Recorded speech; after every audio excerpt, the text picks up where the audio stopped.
Maging si Katrina Gray ay nasaksihan umano ang ginawa ni Anja Krejutatyp ang pagpalat ng card kung saan doon makikita kung sino talaga ang pasok sa top 5. Kaya umano dismayado si Katrina Gray nang hindi tinawag si Miss Philippines Michelle D sa pag-announce ng top 5.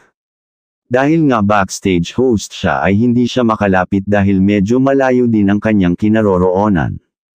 Sinabi pa ni Katrina Gray na maging mga Latino, Americans, at Asians ay sinisigaw ang pangalan ni Michelle D over Thailand na sobrang nakakagulat ang pagpasok.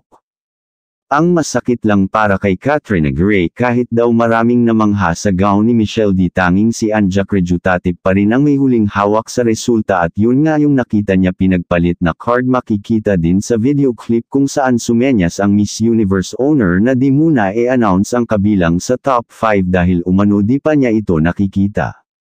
Samantala kahit ganun ang nangyari proud pa rin si Katrina Gray dahil alam niya na may ibubuga talaga si Miss Philippines Michelle D.